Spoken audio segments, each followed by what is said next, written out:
Welcome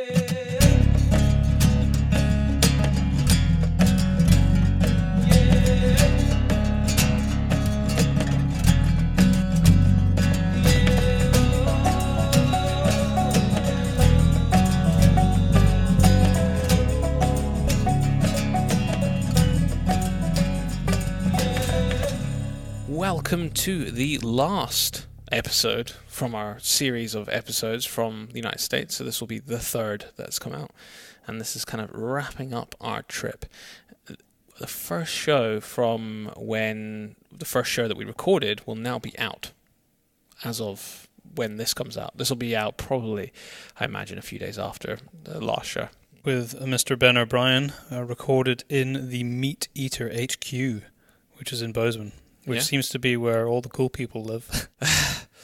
So on the last show, we got as far as the first day, basically, in Montana, which was visiting Yellowstone National Park. I think that's a pretty good way to start. Yellowstone, tick that off the list. Yeah. Probably one of the most famous places in America. It was, like we said on the last show, it was pretty spectacular. I was lucky enough to actually go back into the park a couple of days afterwards. Yeah, 2 days, I think. And I was on a bison hunt. Incredible. Yeah. Well, so I believe. So I don't know from the pictures because I didn't get to go, sadly. So it was a really, really last minute thing that I got to go along with there's 3 other people on a bison hunt and on horseback. And it was kind of it wasn't exactly on the border of Yellowstone's park, but it was near enough, I guess, the border. And we went up into the mountains, straight up into the trees, and the higher we got, the steeper the snow was, and by the end, the horses, kind of, their chest was, touching level with the snow. It was amazing. It was amazing to be on horseback. It added challenges to the fact that I was taking pictures, but You take most of the pictures from the back of the horse? I would say 90% of all the pictures were taken from the horse. Incredible. Yeah, because there's 2 problems. Because one, the snow was so deep, so even if you got off the horse, you sunk up to your waist, and the horses are so big that you'll always be looking up. It just doesn't look right looking at that kind of level up to them. It just doesn't look good. So you had to kind of be on a horse, and especially when you're wanting cool shots, when you're going through trees. So you're looking back in the saddle, like twisted all the way around, taking a picture, and all the branches are really low. So you're being whacked in the back of the head because you're not looking. The horse is ducking, but you're not. And my horse was called Shrek.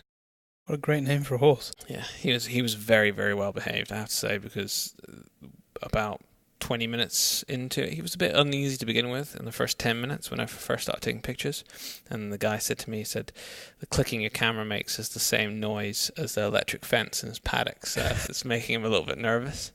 And obviously I'm clicking as close to the back of his head as you can imagine. And but he, after 20 minutes, soon came around to it. He came around to it. He was fine, because a lot of the time I had to let go of the reins. I would just put the reins up on the saddle and hope that he was pretty good at just following the horse in front. What was it like riding on a Western saddle? A lot more comfortable. More comfortable? A lot more. They're much wider, though. Much wider. It's deeper, but it's helpful because there's basically a handle in the front where you can tie a rope onto, and you can hang the reins around.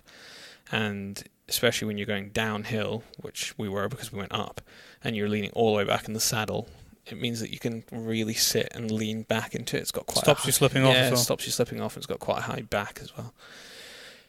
Amazing experience. It was one of those things where you think that you'd have to save up for a lifetime to be able to do that kind of thing, and it was pure luck and chance that we were here at the right time, at the right place, and asked to go and photograph it. To photograph it, but also on top of that, there was a spare horse, so a lot of things had to. Because actually, the day after, there wasn't a spare horse. A lot of things had to go right for that to actually happen, and it wasn't planned. It was a 24-hour before job. Yeah. But no bison. No bison. But I saw them in the park. So. Yeah, we had seen them the day before. You did see loads of pronghorns, though. Loads of prong. I got some good pictures of them. What were the little deer called again? Which ones were you looking at? The whitetail? No, not the whitetail. Oh, the mule deer. The mule deer, that was them. I saw them when I was on horseback. I think they got a little bit of a fright because it's kind of weird because you're on a horse that's quite quiet as you're walking up there. It's kind of a natural sound. In the snows, particularly because everything's just dampened. And the deer kind of got a fright when we were riding up there. Yeah, a day later, they saw a whole bunch of bighorn sheep. Yes, they did. That would have been amazing. Sadly, we weren't there, but amazing to be able to take a picture of those. But sadly, not. You can't have everything. No. After that, a lot of this week has been driving around visiting people for the podcast in some of the craziest conditions. Yeah. The one night we came back from a podcast, and it is snowed since we arrived. Every day it's since snowed day one. For a few hours snowed. At least. Yeah.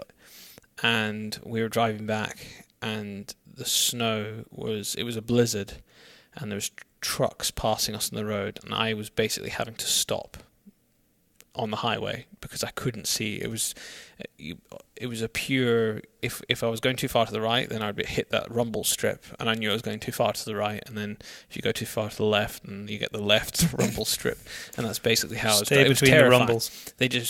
They do not clear the roads here. Well, we have seen them clear, but not like we have at home.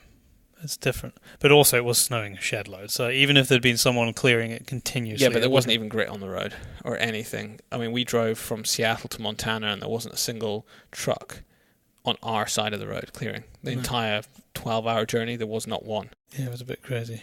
So, but like we said before, you kind of understand it because there's so many miles of roads. Hundreds and hundreds of miles of highway. And that's just one of many going into the state. So you can imagine that it would be an impossible task to clear every single road. One thing we discovered, this was actually at the end, was that there is really good skiing outside Seattle. Oh, probably obvious for people in the United States. Yeah, but not obvious as a foreigner. Yeah, the slopes looked amazing. They did. Really nice ski centres, and it's 30 minutes outside the city. Unbelievable. It's not a destination that people go to, but it's not that difficult to get to. It's learn something new every day. So maybe instead of Europe, set your sights on the USA. Yeah. Flying to Seattle, do a bit of skiing. Airbnb, $30 a night. Yeah. Hire a car, go and see another state. Just a change from going to France or you could, Austria all the time. You could in theory fly into Seattle and just ski your way all the way kind of to Montana and in Montana because they've got so much public land that you can access. If you're into cross-country skiing. Yeah, if you're into cross-country skiing. Yeah. So there's a thing. We did a podcast with a gent that you're going to be hearing from called Brett Sang. That was a lot of fun. We had dinner at his house that night. Got to know him a little bit. Saw his man cave and bar underneath where we were eating dinner, with his underground target range for his bow, and then sat down after and did a great podcast, which I'm looking forward to bringing everybody. Amazing fishing guide, which I didn't know going into the podcast that he kind of little bit of background we knew about him was as a hunter, but it turned out that he guided fishing all over the world. And we also spent the day with Peter, friend of Tyler from SIG. Yep, SIG Electro-Optics. We basically spent an hour just using a shed ton of ammunition on loads of different weapons and stuff we'd never get a chance to shoot at home. Yeah, literally. I shot a 300 blackout for the first time, which was really cool. Which is basically like a 223 case blown out to take a 308 head. Pistols and some 9mm 9mm rifles. Rifles. Like the 9mm pistol case, but in rifle format. These things have got a moderator on them. They're arguably almost completely silent. Yeah, very quiet. I thought there'd be a little bit more of a bang, but they're pretty damn quiet. And then we got to shoot long range. Yeah, I was just trying to remember what rifle it was that he had, and I'm not sure that I can actually remember. It was in 6.5 Creedmoor, but I can't remember the make of the rifle off the top of my head now. 760 yards. Yeah, you shot out the furthest, didn't you? I only had, it was my last, I was very pleased with myself because it was the last bullet of the day kind of thing. And we were using that SIG... the electro-optic scope that essentially you press the rangefinder and then it drops the red dot. And with just a little bit of coaching of kind of where I needed to place it, because there was a wind blowing to the left-hand side of us, and aimed, fired, and it was a second and a half.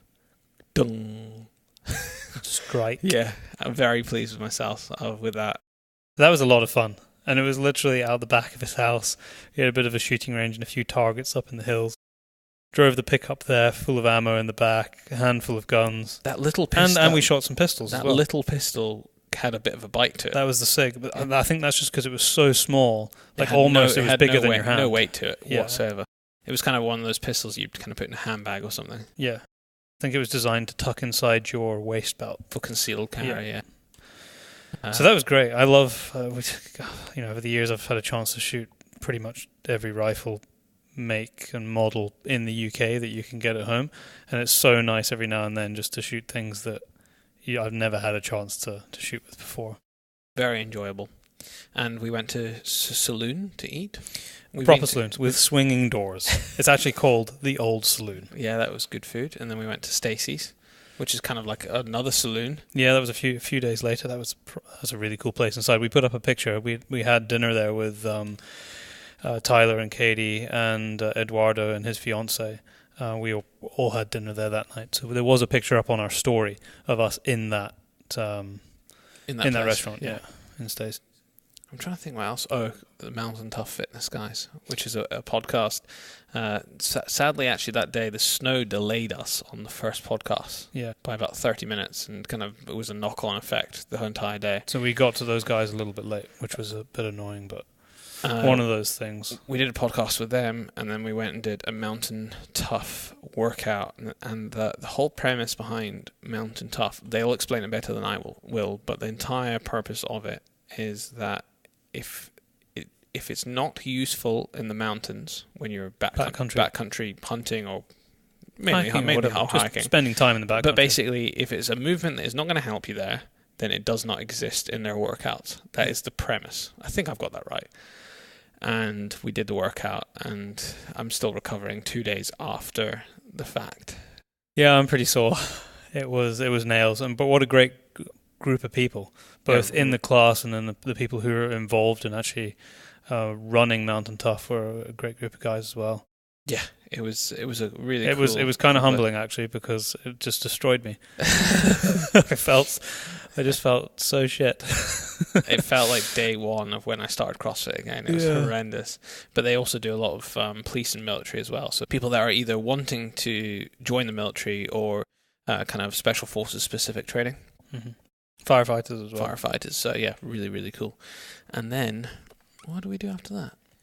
After Mountain Tough was when we went to go and see Eduardo after that. Yes, it was. And then... But before that, in the morning, we were on someone else's podcast, so Ben O'Brien, who we had on the podcast, the last one that's just gone out. We were on his. So the Hunting Collective. As soon as we know when that's coming out, because I'm not actually quite sure, we will make sure we stick it up on socials so people can go and have a listen. And then we kind of made our way back. That was... Well, we had the Saturday first. Yeah. So we kind of thought we were done, and then we had a last-minute organised interview with Ben Williams. Yeah. Who was an awesome old gent, teacher in Livingston for 30 years, and an amazing upland hunter and great storyteller. So that was how we spent Saturday morning, and we even had lunch with him as well. Great seeing his dogs, his Brittany's and his pointers. And then our trip, sadly, started to come to a close. Yeah. And then we made the epic journey back with Chris Douglas from Filson, who happened to be in Montana at the same time as us, and said, "Do you want to ride home?" And we're like, "Yeah, that would be really good." It should have been 10 hours, but there was an accident on the road, so we ended up sitting in the middle of the highway for 2 hours, not moving at all. Yeah. But we made it back eventually. Made it back, and as we're recording this right now, this is literally the last few hours of being in the United States. But it's been an amazing 2 weeks. It's crazy. It's gone by so fast. Yeah, I don't know where the time's gone. But we will be back. Don't worry. 100%. It has been everything I hoped it would be and more. Mm-hmm. Well, join us again in probably about a week's time for the regular show. And we hope you've enjoyed the kind of little interspersed shows, kind of documenting our trip, and the stories on Instagram. Yeah, and stories on Instagram. And if you did enjoy these, let us know, and we might do some more when we're on kind of more extended trips like this again. I will just say, while we have everybody's attention, that you need to go and check out the auction that we're running for the pangolins. All the information we talk about at the start of the last podcast that was out, and it's all on our website, thepacebrothers.com, and there's a tab along the top that says Pangolin Auction. Just click it and you will see all the auction items, what we're hoping to achieve, and exactly what we're raising money for. But there's a chance to not only do good and raise some money, but also buy some unique items that have been given to us. If you are on iTunes, could you do us a favour? Either leave us a review, and if you can't be arsed typing, just scroll down to the bottom of where you kind of get the podcast, and then there's just a star button.